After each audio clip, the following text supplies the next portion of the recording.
Hi, this is Jimmy, and this is the first time bringing you a video commentary of the Desert Dragon Nest. This is the Scorpion stage, and as you can see, the Scorpion has just entered the field. Cast block immediately or jump to avoid the storm by the Scorpion. First, provoke the Scorpion and pull it towards you to begin attacking it with your highest damage skill. Provoke and make the Scorpion try to make it face away from the rest of the party members. As a Guardian, you need to know what are some of the Scorpion's attacks that you cannot be blocked. And like the poison attack it just did, yeah, this cannot be blocked. Or we try not to block it unless there's a Cure Relic nearby. Some of the skills like the pincer attack and tail swipe also cannot be blocked. So just learn to recognize and stay clear of the animation of the boss. While provoking the Scorpion, try to stay at the front of the boss while your party members attack the Scorpion from its side where it's safe. As you can see, the first HP bar of the boss is almost depleted. Slow down your attacks to prepare for the next phase of the combat. Keep all your AI bots like Darks, Alfredo and such. This current phase as we are entering is what we call the Poison AoE. The whole field will be filled with poisonous gases, and the only way to survive is to receive a cleansing buff from the flowers as you can see here. The flowers will open with the slightest hit, so your party need to move through the flowers in a predetermined manner to receive the buffs. Alright, as you can see, as the Scorpion re-emerge into the field, you need to recognize the timing for collecting Guardian Bubbles, choosing which skills to block to ensure that you do not lose all your hard-earned bubbles. You can practice for the first 2 HP bar of the Scorpion, like right now, as you can see that the Guardian Force is not really necessary. Yeah, be like me, don't cast it if you don't have to. Alright, watch out for the poison patches around the Scorpion, as it can be pretty painful, like this. When you see the Scorpion spinning itself, you will throw out a poison patch, aiming at each player.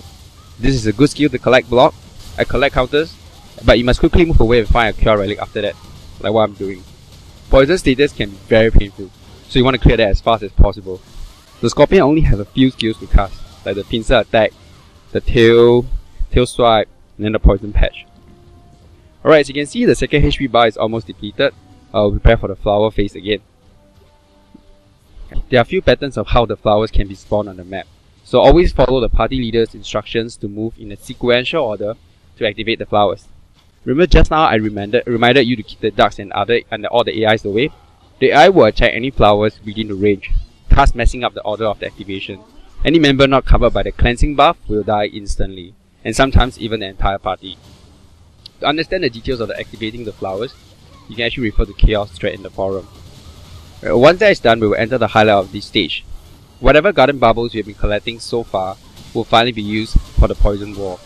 Usually when the Scorpion is out, the rest of the party will not attack. However, this is to prevent the Scorpion from throwing poison patches onto the field like just now we have seen. The Scorpion is casting other skills other than the poison wall. Yeah, alright, this is a very dangerous moment. As you can see, there are a lot of poison patches on the ground. Stepping on the poison patch will inflict both poisons and slow status on you, which can be very dangerous. You will see that I'm a little far from the opening just now and I have to charge through the poison wall to escape. This is definitely not recommended because if you lag, you'll be pulled back into the poison wall.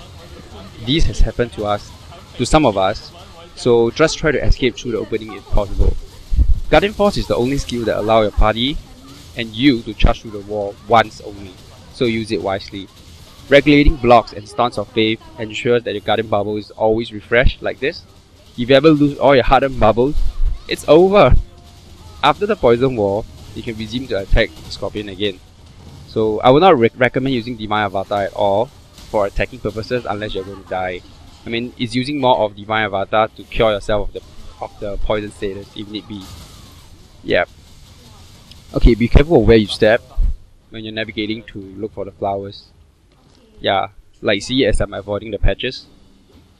So at the last HP bar, which we are going to enter in a while, the boss will go into a berserk mode, where all its attacks will deal double the damage.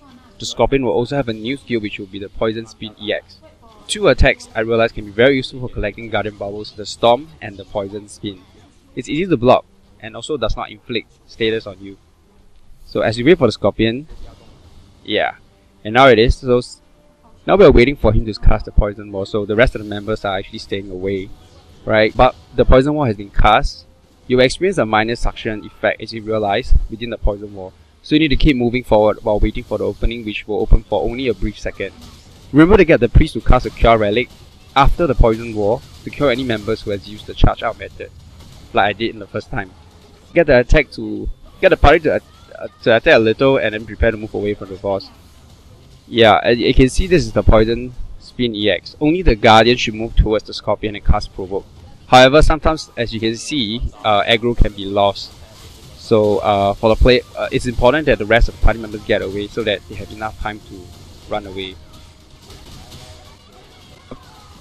Once the poison EX is over, wait for the storm and then the party can resume attacking the boss until the next poison wall. To sum it up, a guardian needs to do 3 things on this stage. First, to draw aggro, second, to collect guardian bubbles, and third, to cast guardian force during poison wall. As we are wrapping up, I would like to thank you for watching this video, and for a written guide, I will include the links in the video description below. So that's all for me, and I will see you next time.